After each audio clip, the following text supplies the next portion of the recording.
What's up mga gamers? Nagbabalik din naman tayo dito sa Minecraft video. At ngayon guys, nagbabalik din naman tayo dito sa Prisocraft Season 2. At ito po ay Episode 3. So ngayon mga gamers, kung makikita nyo sa likod, meron tayong nilagyan na space dito kasi may gagawin na naman tayong panibagong build. So as you can see mga gamers, apat po kami nandito. Si Stodgy Mars, Dimuel, at saka si Lawrence. So, ako tsaka ako. So, kami nga apat na po ngayong gabi. At ang oras natin ngayon ay magi-11. Yan, magi-11 na po ng gabi. So, ngayon gagawa kasi tayo dito. So, nagkukulang kasi tayo sa pagkain, guys. So, dahil nagkukulang tayo sa pagkain, siguro gagawa tayo ng, ng sheep farm dito. So, gagawa siguro tayo dito ng sheep farm para meron tayong pagkain. At, ayun guys, tatry ko din makuha yung wool permit para kapag magbenta tayo ng wool na iba't ibang kulay is madali na tayo makakuha. So, ngayon guys, gagawin na natin ito. So, ang gamit nating block is spruce log at saka cobble deep slate. So, ayun guys, siguro i-timelapse na lang natin to guys. So, let's go.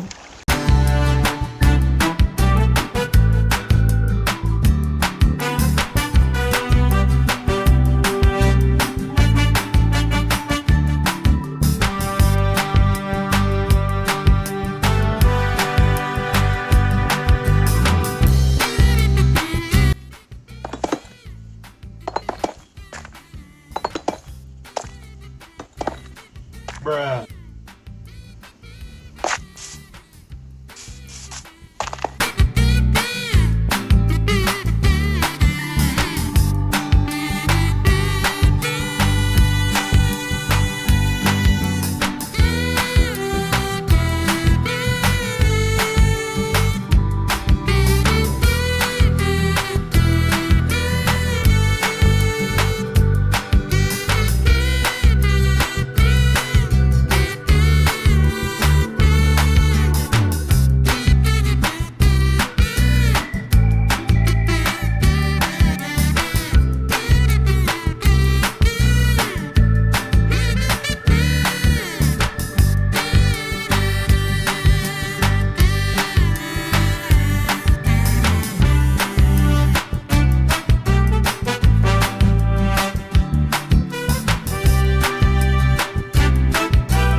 Yun na nga po mga gamers, and kung makikita nyo po dito, tapos na po yung ating sheep farm dito.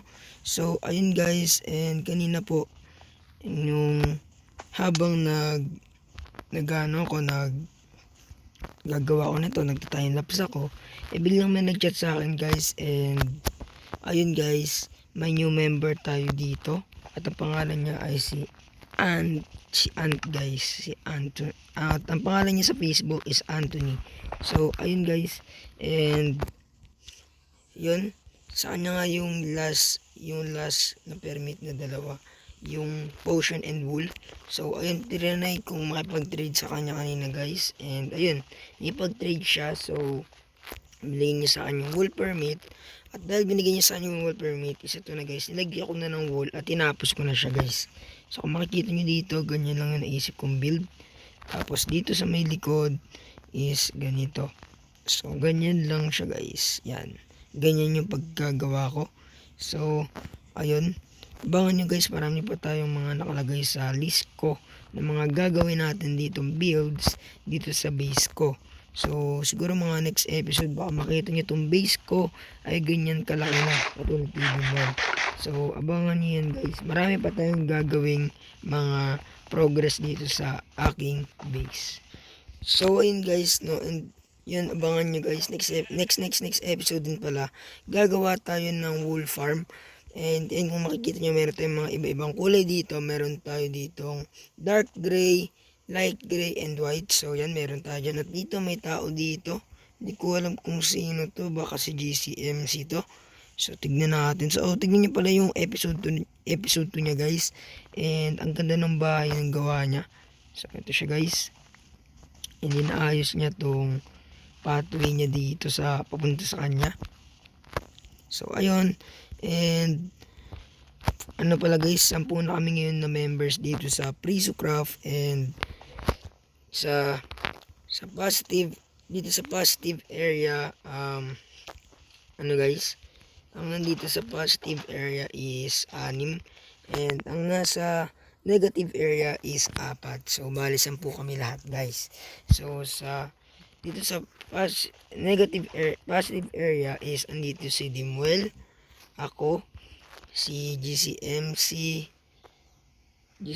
tapos si Lawrence, at si Stogie Mars. So sila yung mga nandito, tsaka si Steps Father. So 6 kami nandito, and di naman papunta sa may negative area, andun po si ano guys, si John Wave, at tsaka andun din po yung bago nating dalawa din, si dito, sino pa yung, basta nakalimut na yung mga pangalan nila, pero may 4 na sila sa guys, sa negative area. So ngayon, nasa na yung creeper dito kanina, hindi ko alam kung nasan yung creeper na yan, pero dito siya pumunta, nag-despawn. Saan yung creeper? Gusto ko patayin yun. Gusto ko siya patayin kasi baka mamaya sumabog siya dito sa base natin. So ngayon guys, lagyan natin ng torch yung ating sheep farm dito. So sa ngayon sheep farm pa lang yung nagawa ko, and soon abangan nyo, gagawa na tayo ng wool farm para sa ating ibebenta. So ngayon lagyan natin to guys ng yan, lagyan natin ng ganyan para maliwanag. So ayun guys, dito naganak na nga sila. So ngayon, ito lang yung progress natin guys ngayon. So papato sa inyo yung progress natin dito, and ito yung progress natin sa base natin. Ayan guys, makikita nyo, ganyan pa lang yung progress natin sa base natin. Episode 3 pa lang tayo, pero dami ng progress, di ba? So ayun, and every season pala dito is 3 months. So matagal-tagal pa tayo maglalaro dito sa server na to, dito sa season 2, and siguro mga June tayo mag-season 3. So ayun, pero pwede pa naman magbago yun guys. So ayun guys, ito na yung ating farm, tapos na.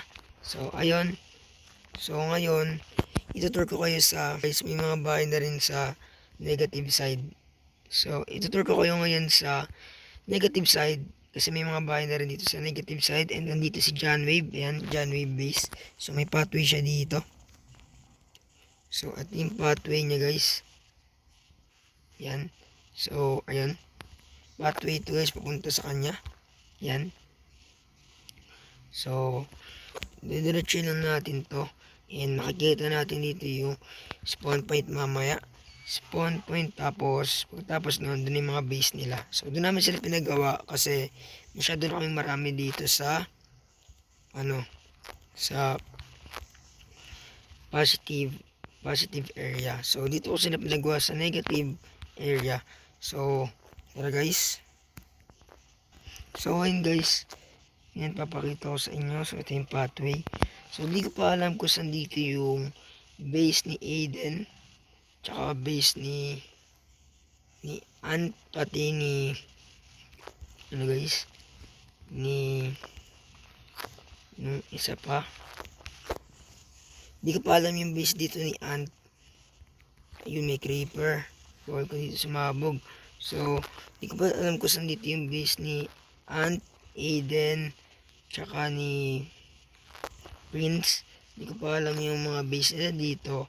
Pero yung base ng isa dito is alam ko. So guys, ito yung base ni John Wave. Ayan, kung makikita nyo. Hindi ko alam kung anong build to, pero sa tingin ko ano to, guys, Japanese build. Grabe to. So ayan to, loob niya. So wala pa siyang umiyaso agad. Wala pa siyang bubong.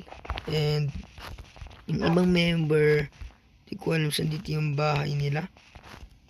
Siguro try natin umikot dito sa mga lugar dito. Baka sakaling makita tayo ng base. Ay, nagugutom tayo.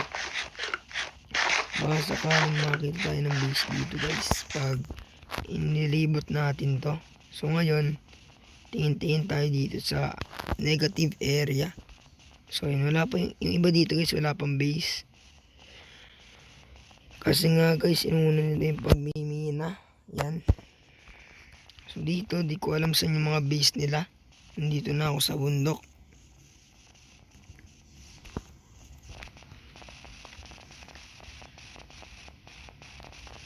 Layo ko na. Nandito na ako sa negative. Hindi ko alam kung nasan yung mga base nila dito. Sabi ko, gumawa sila ng pathway dito para alam ko nasa yung lugar nila. Dito may cobblestone. So ibig sabihin yan, may nag-explore dito. So hindi ko alam kung nasaan sila. Tingin-tingin tayo dito.